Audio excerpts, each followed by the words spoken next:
धन्यवाद उद्घोषकज्यू। यस स्वतन्त्र सभामा उपस्थित सम्पूर्णको सेवामा सविनय स्वागतम तथा नम्र नमस्कार गर्दछु।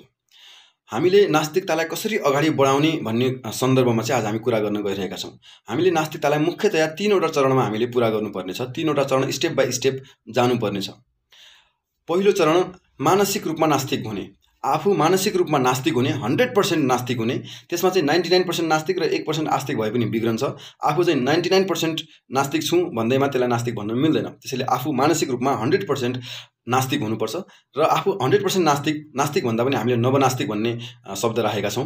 नवनास्तिक हुनुपर्दछ। आफू 100% नवनास्तिक भइसकेपछि अरूलाई पनि हामीले त्यो नास्तिकताको चेत फैलाउने, मतलब वैज्ञानिक दृष्टिकोण फैलाउने, कुनै पनि अन्धविश्वास पछाडिको वैज्ञानिक कारणहरू उनीहरूलाई फैलाउने र उनीहरूलाई पनि मानसिक रूपमा 100% नास्तिक बनाउने प्रयास गर्ने पहिलो चरण जुन मानसिकताको चरण हुन्छ। दोस्रो चरण चाहिँ हाम्रो सङ्क्रमणकालीन चरण हुन्छ। दोस्रो चरणमा हामी नास्तिक जो भइसकेका छौँ, जसलाई नास्तिक बनाइसकेका छौँ, उनीहरूले विभिन्न किसिमका अन्धविश्वासका क्रियाकलापहरू त्याग्नुपर्नेछ। इमर्जेन्सी बाहेक, जस्तै व्रतबन्ध त्याग्न सक्छौँ, हामी चिना हेराउने चिठा हेराउने त्याग्न सक्छौँ, त्यसपछि काजक्रिया त्याग्न सक्छौँ, श्राद्ध त्याग्न सक्छौँ, अरू होम पूजा यज्ञ घर बनाउँदाखेरिका उद्घाटन सुद्घाटनमा पण्डितले ल्याएर गरिने पूजाहरू तीहरू त्याग्न सक्छौँ।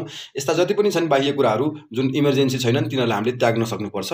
र हामीले विवाह जस्तो इमर्जेन्सी कुरा जो छ विवाह, त्यसमा चाहिँ पण्डितजी नभई नहुने हुँदैन भने त्यसमा चाहिँ हामी विवाहमा पण्डितजी ल्याउन र विवाह गर्न फ्री छुट छ। हामी त्यो फ्री छुट दिन चाहन्छौँ अहिलेलाई। किनकि अब सबै थोक त्याग्ने, विवाह पनि त्याग्ने हो भनेपछि विवाह नै हुँदैन। अब विवाहमा हामीलाई थाहा छ, त्यो थाहा नभएर होइन, हामीले बुझाएको छौँ, नास्तिकले बुझाएको छ पण्डितजीको काम छैन विवाहमा, तर पनि हामीले आफ्नो परिवारलाई सम्झाउन सक्दैनौँ होला। परिवार सम्झे पनि समाजलाई सम्झाउन सक्दैनौँ होला। केही गरी हामी पक्षको समाज सम्झिहाल्यो भने पनि केटी पक्षको परिवारलाई केटीलाई सम्झाउन सकिँदैन होला, केटी पक्षको समाजलाई सम्झाउन सकिँदैन होला। त्यो सम्झाउने क्रममा हाम्रो विवाह नै भत्ताभुङ्ग हुनसक्छ। त्यसैले हामी कसैको जीवन बर्बाद गर्न चाहँदैनौँ। हामीले विवाहमा पण्डितजी नबोलाई भएन भन्यो भने त्यसमा बोलाउनुहोस् र विवाह सम्पन्न गर्नुहोस्। सकभर हामीले विवाहको पनि वैकल्पिक वैज्ञानिक विवाह भनेर हामीले नयाँ कन्सेप्ट दिन खोजिरहेका छौँ। त्यसअनुसार गर्न सके झनै राम्रो।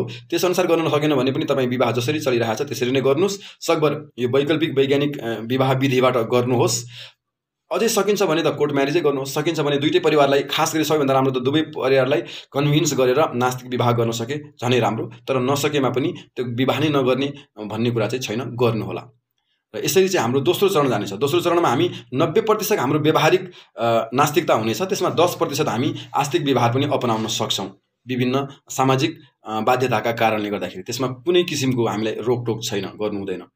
तेस्रो चरण जब आउँछ, तेस्रो चरण जब समाजले बुझिसक्छ, जब 90% समाजको व्यवहार नास्तिक भइसक्छ, त्यसपछि तेस्रो पुस्तालाई भनौँ या तेस्रो चरणलाई चाहिँ सजिलो पनि हुन्छ।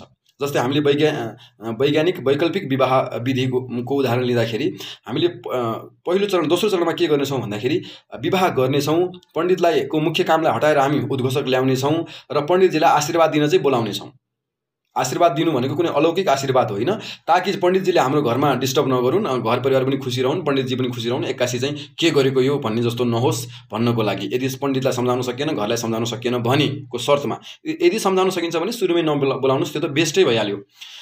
र जुन जब पण्डितजी खालि हामीलाई दक्षिणा लिन मात्रै, टिकटाहरू लगाउन मात्रै आउनुहुन्छ, त्यो क्रम जारी रहन्छ। त्यसपछि तेस्रो पुस्ताले देख्छ कि यो पण्डितजी त बेकारमा आइरहेको छ, यसलाई चाहिँ कुनै ऊ पनि केही काम पनि छैन, यसो केही पनि छैन, खालि फोकटियाको दक्षिणा किन दिने भन्ने यो विचार आउन थाल्छ। त्यसपछिका हाम्रा सन्तानहरूले त्यो पण्डितजीलाई त्यहाँबाट पनि नबोलाउन सुरु गर्न सक्छन्। उनीहरूले त्यहाँबाट बोलाउँदैनन्, अब हाम्रो पनि त्यसमा साथ हुन्छ। त्यसपछि त्यो हाम्रो पुस्ताले पण्डितजीको जुन कामलाई 100% रूपमा निपुण रूपमा हटाउन सक्छ। त्योभन्दा अगाडि डाइरेक्ट हामीले हटाउन खोज्यो भने त्यसले झन् झगडा निम्त्याउने, समाजमा विध्वंस गर्ने चाहिँ गर्न सक्छ। त्यसकारण नास्तिक हुनु भनेको मन्दिरै नजाने, भगवानै नजाने, फोटै देखेपछि लात हान्ने, मन्दिरमा मुत दिने, धार्मिक मान्छेहरूलाई कुट दिने, गाली गरिदिने व्यक्तिगत त्यस्तो होइन। हामी पहिलो चरणमा छौँ। पहिलो चरण, दोस्रो चरण, तेस्रो चरण पार गर्नु छ। त्यसकारणले हामीले मन्दिर जाँदा पनि हुन्छ, जहाँ जेसुकै गर्दा पनि हुन्छ। नास्तिकता भनेको तार्किकता हो, वैज्ञानिक सोच हो। कसरी आफूलाई फाइदा हुन्छ, कसरी समाजलाई फाइदा हुन्छ, कसरी देशलाई फाइदा हुन्छ, कसरी सुख र समृद्धि ल्याउन सकिन्छ, त्यो व्यवहार गर्ने हो। यदि भगवान मानेर नै हाम्रो देश, सारा संसार सुख समृद्धि हुन्छ भने भगवान मान्दा केही फरक पर्दैन। यसलाई भनिन्छ तार्किकता।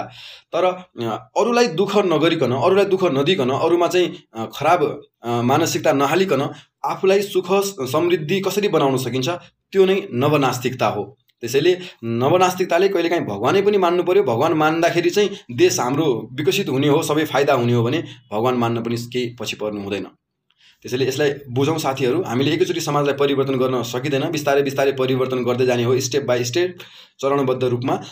त्यसैले चरणबद्ध रूपमा अगाडि जाँदाखेरि आफ्ना साथीहरूसँग झैझगडा नगरिकन, घर परिवारसँग झैझगडा नगरिकन, समाजसँग झगडा नगरिकन मिलेर जान सक्यो भने राम्रो हुन्छ। त्यसलाई कोही मान्छेहरूले चाहिँ पाखण्ड पनि भन्न सक्छन्।